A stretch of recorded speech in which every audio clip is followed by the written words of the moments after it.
بسم اللہ الرحمن الرحیم۔ میرے آقا صلی اللہ علیہ وسلم کی خصوصیات۔ میں اپنے ناقص مطالعے کی روشنی میں اپنے آقا صلی اللہ علیہ وسلم کی چند خصوصیات بیان کرنا چاہوں گی۔ اللہ نے آدم سے لے کر عیسیٰ تک بے شمار انبیاء بھیجے، اور میں سے اکثر انبیاء وہ ہیں جن کے حالات تو کیا ہمیں ان کے نام بھی معلوم نہیں ہیں۔ قرآن میں صرف 25 انبیاء کرام کے نام آئے۔ ان کے نام اور حالات معلوم نہ ہونے کے باوجود ہم مسلمان ان تمام انبیاء کا احترام کرتے ہیں۔ وہ اللہ کے منتخب بندے تھے، اپنے وقت کے سب سے بہتر، سب سے افضل، سب سے اعلیٰ انسان تھے۔ ان پر آسمان سے وحی نازل ہوتی تھی۔ ان میں سے کسی کو کتاب اور کسی کو صحیفہ عطا کیا گیا تھا۔ انہیں معجزات عطا کیے گئے تھے۔ انہیں عزت و عظمت سے سرفراز کیا گیا تھا۔ میں ان سب باتوں کا اقرار کرتی ہوں، لیکن ساتھ ساتھ یہ بھی ایک قابل انکار حقیقت ہے کہ بعض ایسی چیزیں بھی تھیں جو صرف اور صرف میرے آقا صلی اللہ علیہ وسلم کے ساتھ خاص تھی۔ علماء نے آقا صلی اللہ علیہ وسلم کے خصائص پر مستقل کتابیں لکھی ہیں۔ اب میں ان خصائص میں سے صرف 5 خصائص بیان کرنے پر اکتفا کروں گی۔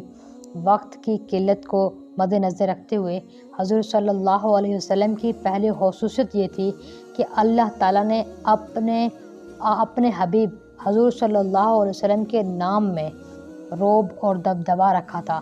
ظاہری طاقت تو موسیٰ کے پاس بھی تھی، حکومت تو داؤد علیہ السلام کے پاس بھی تھی، تخت و تاج کے مالک تو سلیمان علیہ السلام بھی تھے، لیکن تاریخ شاہد ہے کہ جو رعب اور ہیبت میرے آقا صلی اللہ علیہ وسلم کے نام میں رکھی تھی اللہ نے، وہ کسی اور نبی کے نام میں نہیں تھی۔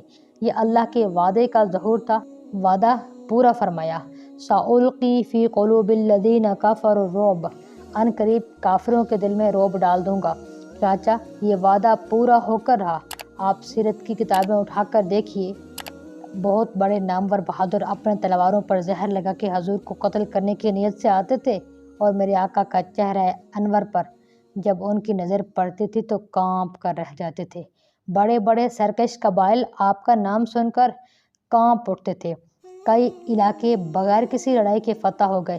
میرے آقا کی دوسری خصوصیت یہ تھی کہ اللہ نے آپ کے لیے تمام روئے زمین کو سجدہ گاہ بنا دیا۔ جُعِلَتِ الْأَرْضُ مسجدًا ومطہورا، یعنی ساری دھرتی کو اللہ تعالیٰ نے حضور صلی اللہ علیہ وسلم کے لیے سجدہ گاہ بنا دیا تھا۔ دوسرے مذاہب کا یہ حال ہے کہ عبادت ایک مخصوص مکان ہی میں ادا ہو سکتی ہے، اس سے باہر ادا نہیں ہو سکتی۔ یہود صرف اپنے صومعہ میں خدا کو پکار سکتے ہیں، ہندو صرف آتش کدہ میں آداب بندگی بجا لا سکتا ہے، بت پرست صرف بت خانے میں اپنے دیوتاؤں کی پرستش کر سکتا ہے، لیکن مسلمان کا خدا کسی مکان اور زمان میں محدود نہیں، وہ ہر جگہ ہے، ہر وقت ہے، اسے ہر کوئی ہر جگہ پکار سکتا ہے۔ وہ کوہ و صحرا میں بھی ہے، بحر و بر میں بھی ہے، آبادی اور ویرانے میں بھی ہے، زمینوں اور آسمانوں میں بھی ہے۔ وہ جیسے مسجدوں کے اندر ہے، اسی طرح مسجدوں کے باہر بھی ہے۔ اس کا اعلان ہے، فَأَيْنَمَا تُوَلُّوا فَثَمَّ وَجْهُ اللَّهِ، جدھر منہ پھیرو ادھر ہی خدا کا منہ ہے۔ میرے آقا صلی اللہ علیہ وسلم کی تیسری خصوصیت یہ تھی کہ آپ صلی اللہ علیہ وسلم سے پہلے انبیاء اپنی قوم کی طرف مبعوث ہوتے تھے، لیکن میرے آقا ساری دنیا کی طرف مبعوث ہوئے۔ نوح سے لے کر عیسیٰ تک ہر نبی کی دعوت محدود زمانے کے لیے تھی، مخصوص قوم کے لیے تھی، خاص علاقے کے لیے تھی، اسی لیے ان کے ماننے والے بھی محدود تھے۔ کسی کے ماننے والے 2 تھے، کسی کے ماننے والے 100 تھے، کسی کے ماننے والے چند ہزار تھے۔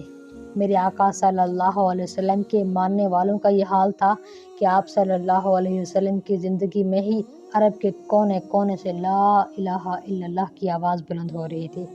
میرے آقا صلی اللہ علیہ وسلم کی دعوت کالے کے لیے بھی تھی، گورے کے لیے بھی تھی، رومی کے لیے بھی تھی، حبشی کے لیے بھی تھی، عربی کے لیے بھی تھی، عجمی کے لیے بھی تھی، ترکی کے لیے بھی تھی، تاتاری کے لیے بھی تھی، چینی کے لیے بھی تھی، ہندی کے لیے بھی تھی۔ اور حقیقت تو یہ ہے، سارے انبیاء کی نبوتیں ختم ہو چکی، ان کی دعوت ختم ہو چکی، ان کی کتابوں کا پیغام ختم ہو چکا۔ اب صرف محمد رسول اللہ صلی اللہ علیہ وسلم کی نبوت باقی ہے، صرف آپ کی دعوت باقی ہے، صرف آپ کی کتاب کا پیغام باقی ہے۔ یہود سنو، عیسائیوں سنو، ہندوؤں سنو، سکھوں مجوسیوں سنو، اگر تم فوز و فلاح چاہتے ہو تو آؤ محمد صلی اللہ علیہ وسلم کے دامن میں پناہ لے لو۔ خدا کی قسم، اگر آج موسیٰ اور عیسیٰ علیہ السلام بھی زندہ ہوتے تو دامن محمدی صلی اللہ علیہ وسلم ہی میں پناہ لیتے۔ میرے آقا کی چوتھی خصوصیت یہ تھی کہ آپ کو قیامت کے دن مقام شفاعت عطا کیا جائے گا۔ بڑے بڑے صلحاء کانپ رہے ہوں گے، نفسی نفسی کی آوازیں آ رہی ہوں گی، حساب کتاب کے ڈر سے کلیجے منہ کو آ رہے ہوں گے، جسم پسینے سے شرابور ہوں گے۔ میرے جیسے گناہگار کسی شفیع، کسی سفارشی کی تلاش میں ہوں گے، اور یہی وہ موقع ہوگا جب میرے آقا سجدے میں گر جائیں گے، اپنے مالک سے رو رو کر مانگیں گے، پھر آپ کی پکار سنی جائے گی، آپ کی دعا قبول کی جائے گی، آپ کو مقام محمود پر فائز کیا جائے گا، اور آپ گناہگاروں کی سفارش کریں گے۔ پھر ہر شخص کو جہنم سے نجات مل جائے گی جس کے دل میں رائی کے دانے کے برابر بھی ایمان ہوگا۔ یہ میرے آقا صلی اللہ علیہ وسلم کی چوتھی خصوصیت تھی۔ میرے آقا صلی اللہ علیہ وسلم کی پانچویں خصوصیت، جس کو بخاری اور مسلم میں بیان کیا گیا ہے، وہ یہ ہے کہ آپ صلی اللہ علیہ وسلم سے پہلے تمام انبیاء کے مال غنیمت کے لیے مال غنیمت حلال نہ تھا، مگر آپ صلی اللہ علیہ وسلم کے لیے مال غنیمت حلال کیا گیا ہے، بلکہ سب سے پاکیزہ، سب سے زیادہ برکت والا مال غنیمت ہے۔ مگر ہائے افسوس، میں کیسے کہوں کہ آج ہماری کمزوری کی وجہ سے اور اپنے آقا صلی اللہ علیہ وسلم کا دامن چھوڑنے کی وجہ سے دنیا بھر کے کافروں نے مسلمانوں کے اموال کو اور ان کے پیٹرول کے ذخائر کو مال غنیمت سمجھ رکھا ہے۔ سوئے ہوئے مسلمان، اٹھ، اپنا مقام پہچان، سوچ تو صحیح تو کس نبی کا ماننے والا ہے؟ تیرا نبی سارے نبیوں کا سردار تھا، تیرے آقا کو وہ کچھ عطا کیا گیا جو کسی اور کو نہیں عطا کیا گیا۔ اٹھ، سچا غلام بن جا، دو جہاں کا پھر دیکھ، مشرق اور مغرب سے کیسے تیرے غلام بنتے ہیں، کہ محمد سے وفا تو نے تو ہم تیرے ہیں، یہ جہاں چیز ہے کیا، لوح و قلم تیرے ہیں۔ وآخر دعوانا ان الحمدللہ رب العالمین۔ میری باتیں سننے کا شکریہ، مجھے دعاؤں میں یاد رکھیے گا۔